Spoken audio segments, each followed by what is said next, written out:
Hello बच्चों, स्वागत है आपका अपने YouTube channel Bihar board study point प्रिंसर।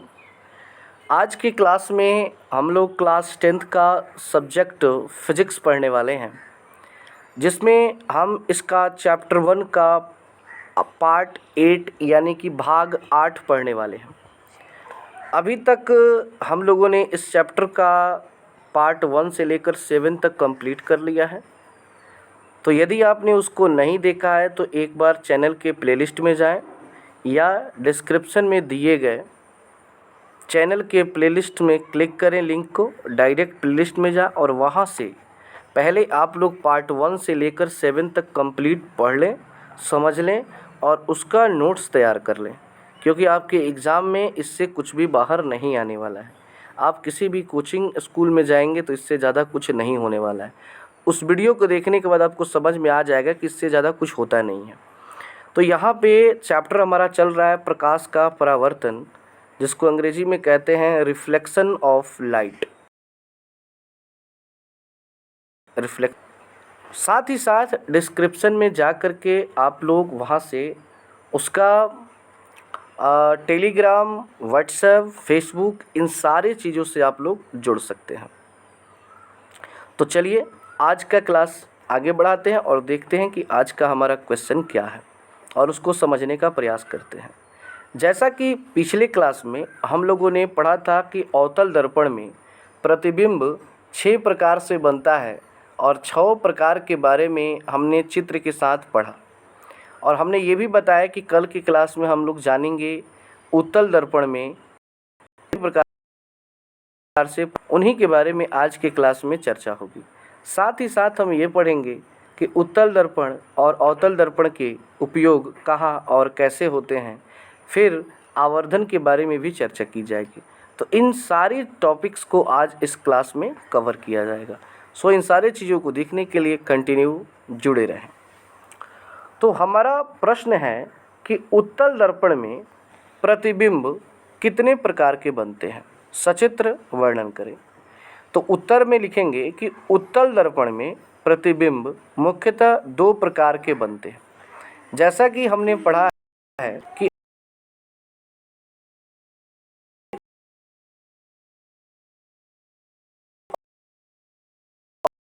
सबसे पहला, जब वस्तु कहाँ पे हो, अनंत पर हो।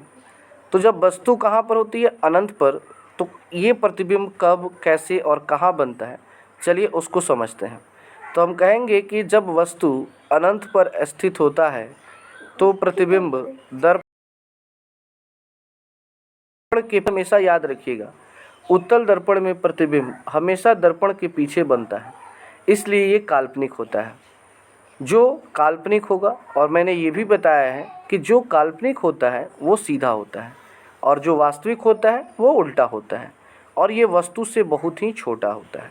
मतलब चाहे वस्तु अवतल दर्पण में या उत्तल दर्पण में, किसी भी दर्पण में हो और अनंत पर हो, तो उसका प्रतिबिंब बहुत ही छोटा बनेगा, क्योंकि बहुत दूर स्थित वस्तु का प्रतिबिंब बहुत ही छोटा बनता है।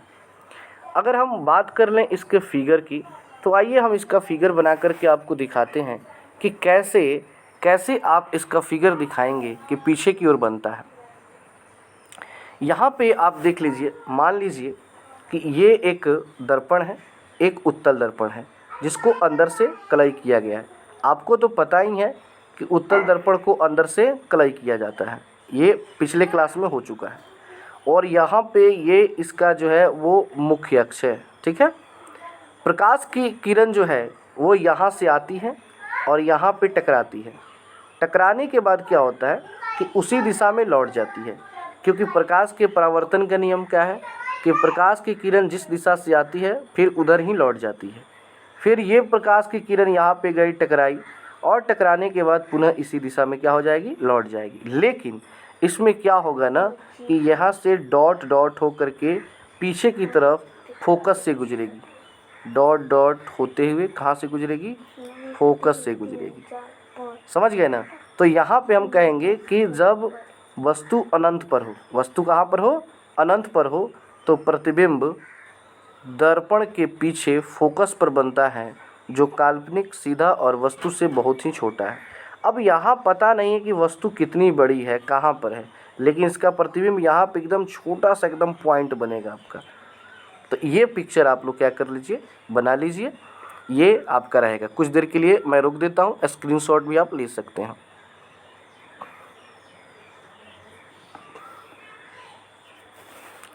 अब आगे बढ़ते हैं और देखते हैं इसका 2 नंबर।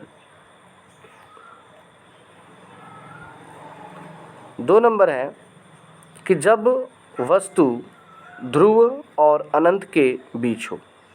थोड़ा सा वस्तु आगे बढ़ी, ध्रुव और अनंत के बीच चली गई, मतलब बिल्कुल दर्पण के पास।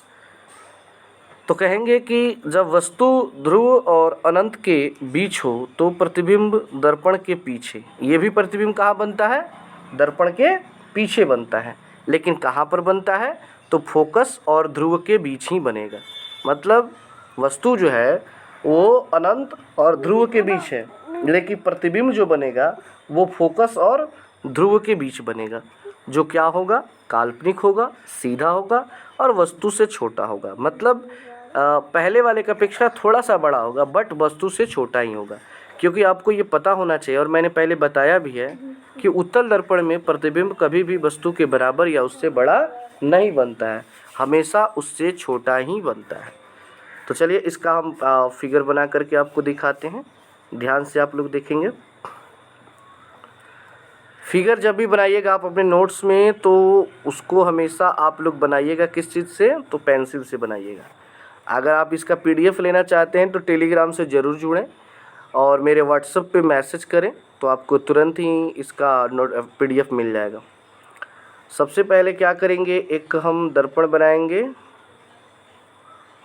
उत्तल दर्पण, अंदर से कलाई करेंगे। देखिए पिक्चर बनाने में थोड़ा सा गड़बड़ी, उतना अच्छा नहीं दिखता है। कारण ये है कि अब उंगली से बनाया जाता है तो उतना अच्छा होता नहीं है। बस मोबाइल से सारी वीडियोस तैयार होते हैं, और भी कंपोनेंट इसमें लगते हैं, बट उतनी व्यवस्था नहीं है मेरे पास। बस जिस तरह होता है आदमी कोशिश करता है कि अच्छा कर सकें। ये हमारा ध्रुव हो गया, और मुख्य अक्ष खींच दिए, प्रकाश की किरण देखिए, और यहाँ पे पहले तो वस्तु रखेंगे। यहाँ पे ये वस्तु है जो ध्रुव और अनंत के बीच है। प्रकाश की किरण ऐसे चलेगी, यहाँ पे टकराएगी, टकराने के बाद से फिर इसी दिशा में लौट जाएगी। उसके बाद से क्या होगा, यहाँ डॉट डॉट से करके फोकस से जा कर के मिलेगी, यहाँ फोकस से गुजरेगी। उसके बाद से हमारा एक लाइनिंग चलेगा, कहाँ से, यहाँ से एक प्रकाश की किरण यहाँ से चलेगी, यहाँ पे टकराएगी, लेकिन टकराने के बाद जब उस साइड में जाएगी तो डॉट डॉट से होते हुए जाएगी। ठीक है, तो यहाँ पे एक दूसरे को ये काट रहा है, तो यहाँ पे काट रहा है, तो यहीं पे इसका प्रतिबिंब बनेगा। क्योंकि हमने क्या पढ़ा कि जब वस्तु इधर अनंत पे हो और फिर ये ध्रुव के बीच हो, तो इधर प्रतिबिंब कहाँ बनेगा, ध्रुव और फोकस के बीच बनेगा। तो देखिए एकदम बीच में है, ठीक है ना। तो ये हमारा प्रतिबिंब हो गया, ये वस्तु हो गया और ये प्रतिबिंब। तो आप क्या दिख रहे हैं कि वस्तु जो है वो बड़ी है, लेकिन प्रतिबिंब उसके अपेक्षा क्या है, छोटा है, पीछे बन रहा है। तो वो क्या होगा, काल्पनिक होगा। काल्पनिक है तो सीधा होगा, और ये वस्तु से क्या होता है, छोटा होता है। तो इस पिक्चर को आप लोग बना सकते हैं। यहाँ पे घेरने की आवश्यकता नहीं, मैंने समझाने के लिए, बस इसको आप लोग बना सकते हैं। इंच या पेंसिल रख के खींचिएगा, एकदम सीधा सीधा अच्छे से बनाइएगा। तो इस तरह हमने ये जाना कि अवतल दर्पण में प्रतिबिंब 6 प्रकार से बनता है, और उत्तल दर्पण में जो प्रतिबिंब है वो 2 प्रकार से बनता है। और दोनों में क्या है, काल्पनिक होगा, सीधा होगा और वस्तु से छोटा होगा। ठीक है ना, 2 केस हैं और दोनों केस पर अलग अलग स्थिति में बन रहा है। अब आगे बढ़ते हैं और हम ये जानते हैं कि इसका प्रयोग, कि उत्तल दर्पण का प्रयोग कहाँ पर है, फिर अवतल दर्पण का प्रयोग कहाँ पर है, इन सारी चीज़ों के बारे में एक्सप्लेन करेंगे। यहाँ पे हमारा प्रश्न आ गया कि अवतल दर्पण के उपयोगों को लिखें। मतलब कि अवतल दर्पण का प्रयोग कहाँ कहाँ होता है, इसके उपयोगों को लिखना है। तो हम कहेंगे अवतल दर्पण के निम्नलिखित उपयोग हैं। निम्नलिखित उपयोग होने का अर्थ हुआ कि इसके बहुत सारे उपयोग हैं, बट कुछ इम्पोर्टेंट जो महत्वपूर्ण उपयोग हैं उसके बारे में चर्चा होगी, जिसमें सबसे पहले आता है हजामती दर्पण के उपयोग में। यानी कि मर्द लोग जो होते हैं वे लोग सैलून में जाते हैं दाढ़ी बनवाने, बाल कटवाने, तो वहाँ पे जो दर्पण लगा होता है, शीशा लगा होता है, तो वो क्या होता है, वो हजामती दर्पण होता है और वो होता है अवतल दर्पण। या लड़कियां जो होती हैं ब्यूटी पार्लर में जाती हैं अपना मुंह बिगड़वाने के लिए, मुंह को बनवाने के लिए, तो वहाँ पे भी जो दर्पण लगा होता है वो अवतल दर्पण ही होता है। और टॉर्च वाहनों के हेडलाइट, टॉर्च वाहन मतलब कि गाड़ी है, चाहे मोटरसाइकिल है, 4 चक्का कोई गाड़ी है या बस ट्रक कुछ भी है, उनका जो हेडलाइट होता है यानी कि मेन लाइट होता है, उसमें जो शीशा लगा होता है वो भी क्या होता है, वो अवतल दर्पण ही होता है। फिर सर्च लाइटों में, सर्च लाइट मतलब होता है कि पुलिस जो टॉर्च रखती है उसमें भी जिस दर्पण का प्रयोग होता है वो अवतल दर्पण होता है, उसको सर्च लाइट बोलते हैं। मतलब किसी चीज़ को खोजना, जैसे आजकल क्या है कि लोग दारू वारू खेत में रख देते हैं और बिहार में दारू बंद है, तो पुलिस लोग टॉर्च के सहारे ही दारू खोजते हैं रात रात भर।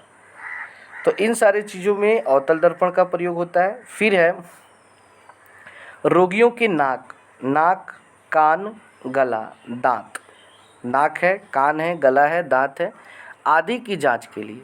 इन सब में जांच में भी जो डॉक्टर लोग जिस दर्पण का प्रयोग करते हैं वो अवतल दर्पण ही होता है। फिर तीसरा है सौर भट्ठियों में, सौर भट्ठी, भट्ठी का अर्थ क्या होता है, जिसमें आग का मतलब, जैसे सिंपल भाषा में बता रहे हैं, आप चिमनी देखे होंगे तो चिमनी में भट्ठी होता है जिसमें से कोयला डाला जाता है और ईंटा पकाया जाता है। तो उसी तरह सौर भट्ठी होता है मतलब सोलर का, जिसमें सोलर से जो भट्ठी चलता है। तो सौर भट्टियों में सूर्य से आती उष्मा ऊर्जा को अवतल दर्पण द्वारा अवशोषित कर, सूर्य यहाँ से होगा, यहाँ से सूर्य लिखिएगा, सूर्य से आती उष्मा ऊर्जा को अवतल दर्पण द्वारा अवशोषित कर कई प्रकार के कार्य करना। तो इन सभी कार्यों में अवतल दर्पण का प्रयोग किया जाता है। अब हमारा आता है कि उत्तल दर्पण का प्रयोग कहाँ कहाँ पर है। तो हम कहेंगे कि उत्तल दर्पण का भी निम्नलिखित उपयोग है, मतलब इसके भी बहुत सारे उपयोग हैं, बहुत सारे प्रयोग हैं, जिसमें पहला है स्कूटर, मोटर कार, बस आदि में उत्तल दर्पण का प्रयोग साइड मिरर के रूप में किया जाता है। साइड मिरर आप लोग समझते हैं, अरे वो साइडों में नहीं होता जिसमें लोग अक्सर मुँह देखते रहते हैं, लमढेड़े मुँह बनेगा, तो उसको कहते हैं उत्तल दर्पण। तो कोई भी गाड़ी है, वो स्कूटर है, मोटर कार है, बस है, कोई गाड़ी, सब में रहता है साइड मिरर, जिसको कहते हैं हिंदी में पश्च दृश्य दर्पण ऐसे कहते हैं कुछ, कि मतलब पीछे का देखने वाला दर्पण। वो लगाया गया है कि पीछे से कोई गाड़ी आ रहा है या कोई आदमी आ रहा है तो कोई एक्सीडेंट ना हो उस चीज़ के लिए, लेकिन लोग अपना उसमें मुंह देखते रहते हैं, जो गलत तरीका है। फिर है जगह जगह लगे प्रकाश स्तंभों में उत्तल दर्पण का प्रयोग होता है। प्रकाश स्तंभ को कहते हैं अंग्रेजी में हम लोग वेपर लाइट। वेपर लाइट जो बड़का बड़का शहरिया में एक जगह 10 को 12 को लाइट वाला लमका लमका खामुआ में लगा रहता है, तो उसमें जो दर्पण का प्रयोग होता है उसमें भी उत्तले दर्पण का प्रयोग होता है। तो इस तरह हमने क्या जाना, उत्तल दर्पण और अवतल दर्पण का उपयोग। और आज का हमारा अंतिम प्रश्न है आवर्धन, जिसको अंग्रेजी में हम लोग कहते हैं मैग्निफिकेशन, किसे कहते हैं, ये आवर्धन क्या होता है। तो हम कहेंगे प्रतिबिंब की ऊंचाई और वस्तु की ऊंचाई के अनुपात को आवर्धन कहा जाता है। मतलब कहने का अर्थ क्या है कि प्रतिबिंब यानी कि जो फोटो बन रहा है उसका हाइट और वस्तु की ऊंचाई यानी कि जो वस्तु है उसकी ऊंचाई, दोनों का अनुपात निकालेंगे। ये अनुपात का अर्थ होता है बटा, उसी को आवर्धन कहा जाता है। इसे अंग्रेजी अक्षर के m से सूचित किया जाता है। कई बार क्वेश्चन एग्जाम में पूछ देता है कि आवर्धन को किस अक्षर से सूचित किया जाता है, तो हम कहेंगे आवर्धन को m से सूचित किया जाता है। यहाँ पे लिखे हैं माना किसी वस्तु की ऊंचाई मान लीजिए u है। अक्सर किताब में वस्तु की ऊंचाई को u माना जाता है और प्रतिबिंब की ऊंचाई को v माना जाता है। तो गोलीय दर्पण का आवर्धन क्या होगा, तो आवर्धन का सूत्र क्या हो जाएगा, प्रतिबिंब की ऊंचाई बटा वस्तु की ऊंचाई, क्योंकि हमारा परिभाषा क्या कह रहा है कि प्रतिबिंब की ऊंचाई और वस्तु की ऊंचाई के अनुपात को यानी बटा को आवर्धन कहते हैं। तो आवर्धन बराबर हम लोग लिख सकते हैं प्रतिबिंब की ऊंचाई बटा वस्तु की ऊंचाई। आवर्धन के जगह m लिख देंगे, प्रतिबिंब की ऊंचाई की जगह चाहें तो यहाँ पे m बराबर यहाँ पे लिख सकते हैं v बटा u, m बराबर v बटा u। तो ये आपका हो गया आवर्धन। तो आई होप कि आज की क्लास में आपने काफ़ी कुछ सीखा होगा। आपको ये वीडियो कैसा लगा कमेंट बॉक्स में अपना कमेंट ज़रूर दें। वीडियो अगर अच्छा लगा हो तो लाइक करें, अच्छा नहीं लगा हो तो डिसलाइक का बटन ज़रूर दबाएं और उसका कारण बताएं कि आखिर इसमें कौन सी कमी है, ताकि अगली बार उसको सुधारा जा सके। अगले क्लास में फिर से हम लोग कुछ इम्प्रूवमेंट करेंगे पार्ट 9 में। तो आज के लिए इतना ही, तब तक के लिए नमस्कार।